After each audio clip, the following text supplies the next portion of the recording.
Bismillahirrahmanirrahim. Assalamualaikum warahmatullahi wabarakatuh. Halo para pembelajar hukum. Kita lanjutkan ya pembahasan tentang HAM ya, dan hak-hak apa saja yang ada dalam HAM. Masih ingat HAM itu apa? HAM itu kepanjangannya hak asasi manusia. Hak yang melekat pada diri manusia, yang merupakan anugerah Tuhan Yang Maha Esa, yang ada sejak dalam kandungan sampai dia dewasa dan saat hidup. Kemudian merupakan hak yang hakiki, karena secara kodrat manusia adalah makhluk yang punya derajat yang tinggi dibandingkan dengan makhluk yang lain, misalnya makhluk hidup yang lain seperti tumbuhan atau hewan. Bentar ya teman-teman. Baiklah, ibu lanjutkan ya. Ini tadi tentang hak kebebasan pribadi dalam HAM ya, dalam hak asasi manusia menurut Undang-Undang HAM atau Undang-Undang Asasi Manusia, yaitu Undang-Undang Nomor 39 Tahun 1999. Jadi teman-teman, selain kita itu mempunyai hak memperoleh keadilan, kita juga memperoleh hak kebebasan pribadi menurut Undang-Undang HAM. Ya, hak kebebasan pribadi apa saja yang diatur pada Undang-Undang HAM? Ini ada beberapa hak kebebasan pribadi yang dipunyai oleh kita sebagai warga negara Indonesia menurut Undang-Undang HAM. Yang pertama diatur pada pasal 20. Ya, bunyinya tidak seorang pun boleh diperbudak atau diperhamba. Perbudakan atau perhambaan, perdagangan budak, perdagangan wanita, dan segala perbuatan berupa apapun yang tujuannya adalah memperbudak manusia dilarang.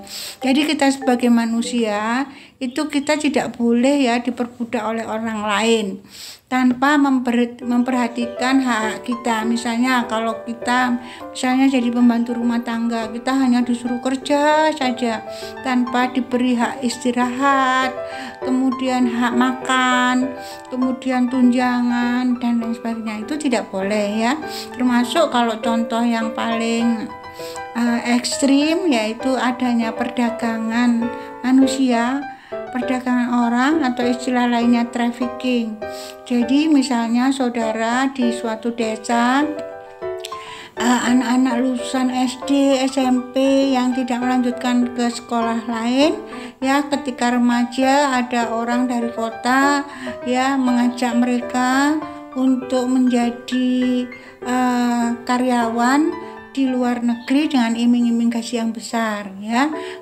Jadi harus hati-hati ya, jangan mau aja, harus diperhatikan mereka dari mana, kemudian lembaganya apa. Kalau tidak, takutnya nanti anak-anak remaja perempuan yang cantik-cantik ini, yang lulusan SD atau SMP, akan diperjualbelikan sebagai perdagangan orang, dikirim ke luar negeri, kemudian dijadikan objek untuk prostitusi atau pelacuran dan sebagainya. Ini termasuk pelanggaran berkaitan dengan masalah-masalah kesusilaan ya, pelacuran dan sebagainya, itu dilarang. Terus kemudian diperbudak, misalnya TKW ya di luar negeri contoh. Kemudian mereka suruh kerja terus sampai malam ya, kemudian uangnya dimintai sama maklarnya dan sebagainya, itu dilarang ya. Jadi itu karena mereka mempunyai hak kebebasan pribadi. Selain bekerja, mereka juga butuh istirahat, butuh gaji yang layak, butuh pulang ke Indonesia dan sebagainya. Bagaimana teman-teman, bisa dipahami? Kemudian hak kebebasan pribadi apa lagi yang diatur dalam Undang-Undang HAM? Misalnya ya, itu tadi pasal 20. Ada pasal yang mengatakan bahwa setiap orang bebas memeluk agamanya masing-masing dan untuk beribadat menurut agamanya dan kepercayaan itu. Nah, kita di Indonesia ini luar biasa ya, ada beberapa agama yang dianut untuk warga negara Indonesia dari Sabang sampai Merauke. Ada agama Islam, Buddha, Hindu, Kristen, Katolik ya, Konghucu ya. Nah, makanya kita harus saling menghargai karena Tuhannya cuma satu, cuma caranya saja yang berbeda.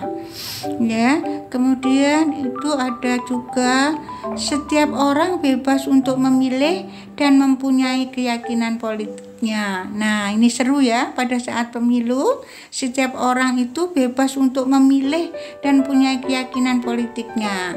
Pemilu kemarin ada 3 calon presiden dan wakil presiden dan anggota DPR, DPRD yang wajib dipilih. Nah, kita bebas untuk memilih dan punya keyakinan politiknya. Jadi harus saling menghargai. Ya, misalnya teman-teman milih nomor berapa, kemudian temannya yang lain milih yang nomor beda ya. Dan setelah terpilih, kita juga harus menghormati ya. Saya kira itu berkaitan dengan hak kebebasan pribadi. Ya. Kurang lebihnya Ibu mohon maaf. Jangan lupa like, subscribe, dan komen. Terima kasih.